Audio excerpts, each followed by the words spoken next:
Hi hello నమస్తే welcome to TV 24 studios. నేను మీ శ్రీ సత్య. ఈరోజు మీ అందరికీ ఒక ఇంట్రెస్టింగ్ అప్డేట్ అయితే తీసుకొచ్చు. అదేంటంటే వైసీపీ నాయకులకి ఊహించిన విధంగా ట్విస్ట్ మీద ట్విస్ట్, షాక్ మీద షాక్ వస్తుంది. అసలు వైసీపీ పార్టీకి ఏమైందో మనం తర్వాత తెలుసుకుందాం. ఇప్పటికే లోకేష్ రెడ్ బుక్ కారణంగా 2 పేజీలు అయితే చిరిగిపోయాయి. ఒకటి వల్లభినేని వంశీ, 2 పోసాని కృష్ణమురళి. ఇప్పుడు మరికొత్తగా నిన్న ఒక అధికారి సునీల్ పై కూడా సస్పెన్షన్ వేటు పడింది. ఇప్పుడు మరొక షాక్ తగిలింది. అదేంటంటే వైసీపీ పార్టీలో ఎమ్మెల్యేగా పనిచేసిన పెండం దొరబాబు, పిఠాపురం మాజీ ఎమ్మెల్యే పెండం దొరబాబు జనసేన పార్టీలోకి చేరేందుకు ముహూర్తం ఖరారైపోయింది. మంగళగిరిలో జనసేన పార్టీ కార్యాలయంలో AP deputy CM Pawan Kalyan ను దొరబాబు కుటుంబ సమేతంగా కలిశారు. వైసీపీ ప్రభుత్వంలో ఎమ్మెల్యేగా పనిచేసిన పెండం దొరబాబుకు గత ఎన్నికల్లో వైసీపీ పార్టీ టికెట్ ఇవ్వలేదు. కాకినాడ ఎంపీగా పనిచేసిన వంగ గీతకు పవన్ కళ్యాణ్ పోటీగా జగన్ టికెట్ ఇవ్వడం జరిగింది. అయితే అప్పటి నుంచి పెండం దొరబాబు నిశ్శబ్దంగా ఉండిపోయారు. ఏం చేయాలని పరిస్థితిలో ఆయన ఉండిపోయారు. అప్పట్లో అయితే ఆయన జనసేన పార్టీలో చేరబోతున్నట్లుగా అనేక వార్తలు అయితే ప్రచారంలోకి వచ్చాయి. కానీ ఆయన అప్పుడు జాయిన్ అవ్వలేదు. గత ఏడాది ఆగస్టులో ఈయన వైసీపీ పార్టీని పూర్తిగా విడి రాజీనామా చేసేశారు.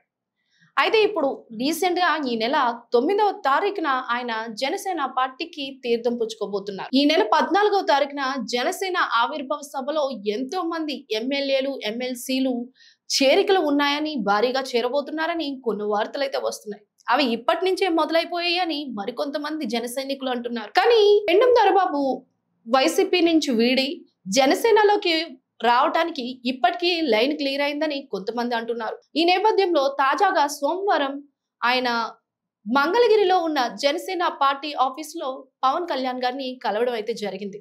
దొరబాబు అల్లుడు రక్షా రామయ్య కూడా దొరబాబు వెంటే ఉన్నాడు. ప్రస్తుతం ఈ ఫ్యామిలీ ఫోటో సోషల్ మీడియాలో వైరల్ అవుతుంది.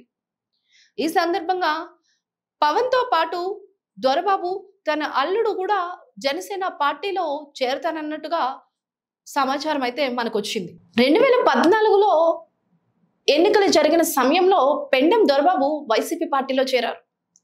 అయితే అప్పుడు ఘోర పరాజయం పాలయ్యారు.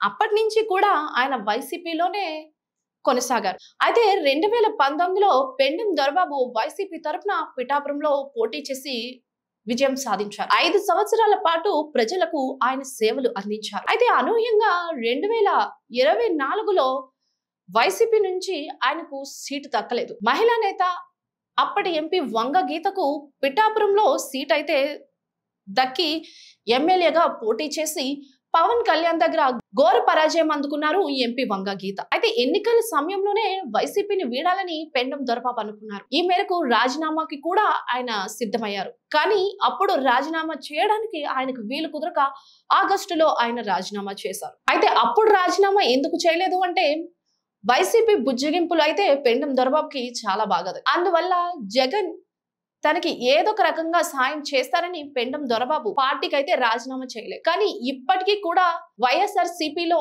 పెండం దొరబాబు కొనసాగితే ఆయనకి కూడా శిక్షలు తప్పవని తెలుసుకున్నాడో ఏమో. అందుకే ఆగస్టు నెలలో ఆయన రాజీనామా చేసి ఈ నెల 9వ తారీఖున జనసేన పార్టీ తీర్థం పుచ్చుకోబోతున్నారు. పెండం దొరబాబుతో పాటు చాలా మంది వైసీపీ ఎంపీలు, ఎమ్మెల్యేలు కూడా జనసేన పార్టీలో చేరబోతున్నట్లు మనకి సమాచారం అయితే వచ్చింది. ముందుగా అయితే పెండం దొరబాబు పేరైతే మనకు వినిపిస్తుంది. ఈ నెల 9వ తేదీన ఆయన పార్టీ తీర్థం పుచ్చుకొనున్నారు. ఇంకా ఎంతమంది వైసీపీ నాయకులు జనసేనలో చేరబోతున్నారు? ఈ వీడియో కింద మీ అభిప్రాయాన్ని కామెంట్ చేయండి. మీ కామెంట్ల కోసం మా 24 స్టూడియో ఎప్పుడు వెయిట్ చేస్తున్నాం. Thanks for watching. Stay tuned to 24 studios.